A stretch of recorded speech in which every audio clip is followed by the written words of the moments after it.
نہیں، میں آپ کو ایسے جانے نہیں دے سکتا. یہ راستہ بالکل حویلی کے مخالف سمت میں ہے. آپ چاہے مجھے جان سے مارتے یا جتنا مرضی غلط سمجھے، میں یوں آپ کو چھوڑ کے ہرگز نہیں جاؤں گا. وہ اس کے جملوں کو برداشت کرتے ہوئے سنجیدگی سے بولا تو اس نے خار بھری نگاہوں سے اسے گھورا تھا. میرے راستے سے ہٹو ورنہ میں سر پھاڑ دوں گی تمہارا. وہ جلدی سے گھر جا کر جی بھر کے رونا چاہتی تھی، لیکن وہ اس کے راستے میں آ کے کھڑا ہو گیا تھا.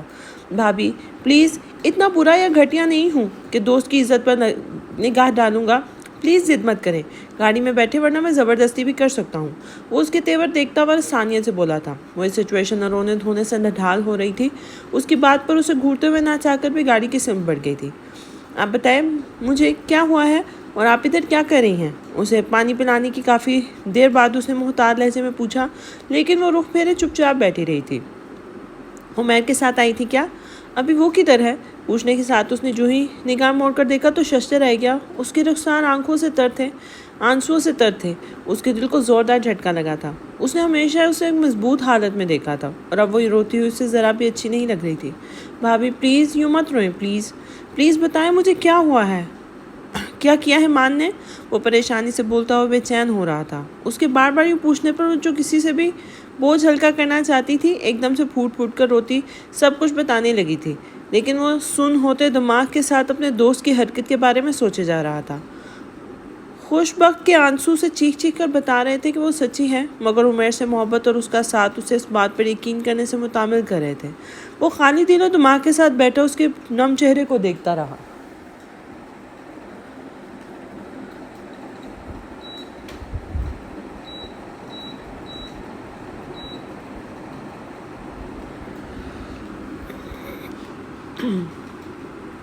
ڈوبتے دل کے ساتھ جب وہ رات کے 10 بجے گھر میں داخل ہوا تو دل بری طرح دھڑک رہا تھا.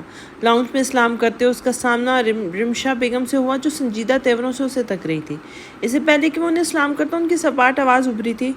کیا کیا ہے آپ نے خوش بخت کے ساتھ؟ اس کے سوال پر اس نے چونک کر ان کو دیکھا تھا.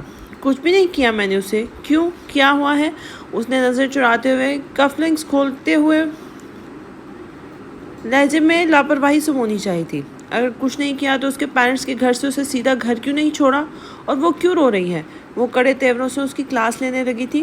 وہ رو رہی ہے تو اسی سے پوچھ لیتے کہ کیا ہوا ہے. وہ محتاط نگاہیں ان کی جانب مرکوز کیے بولا تھا، وہ کچھ بتا ہی نہیں رہی اس لیے آپ سے پوچھا ہے.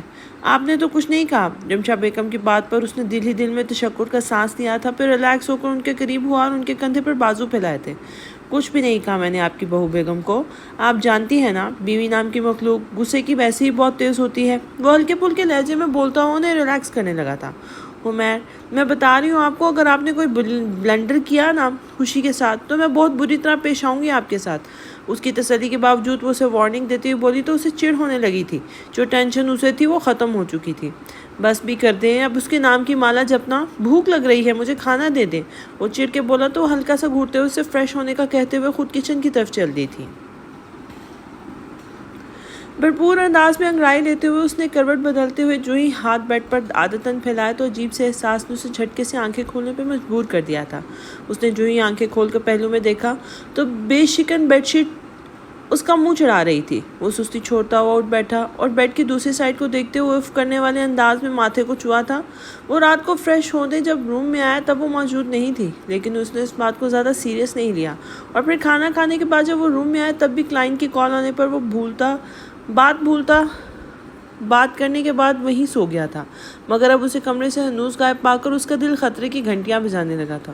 اس نے ایک نظر گھڑی کو دیکھا تو دوسرا جھٹکا لگا، کیونکہ گھڑی صبح کے 10 بجے آ رہی تھی. اسے حیرت ہو رہی تھی کہ اسے ابھی تک کوئی جگانے کیوں نہیں آیا. وہ سر جھٹکتے ہوئے ساری سوچیں پسے پوش ڈالتا جلدی سے اٹھا اور حسب عادت کپڑے بکھیرتے ہوئے جینس کے ساتھ ٹی شرٹ گھسیٹتے ہوئے واش روم کی جانب لپکا تھا. السلام علیکم. نیچے آنے کے بعد جب اسے ڈائننگ ہال میں کوئی نظر نہیں آیا تو متجس سا مرزا بیگم کے کمرے کی جانب گیا تھا اور طائرانہ نگاہ سارے کمروں میں ڈالتے ہوئے سلام کیا، لیکن نگاہ ناکام لوٹ آئی کیونکہ وہ یہاں نہیں تھی. وعلیکم السلام. مرزا بیگم نے سنجیدگی سے جواب دیا تو وہ خاموشی سے ان کے قریب جا بیٹھا تھا، جبکہ آئلہ بیگم اور منازہ بیگم اب دونوں دادی پوتے کو تک رہی تھی. خوش بخت کہاں ہے چچی بیگم؟ صبر تو اس سے ویسے بھی کم تھا، اس لیے فوراً بیٹھتے آئلہ بیگم سے پوچھنے لگا تھا. رات سے ہی آپ کی بیوی آپ کے کمرے میں نہیں ہے اور آپ اب پوچھ رہے ہیں؟ ہم اس غیر ذمہ داری کو کیا سمجھے؟ اس کے سوال کے جواب میں مرزا بیگم نے کڑک انداز میں پوچھا تھا.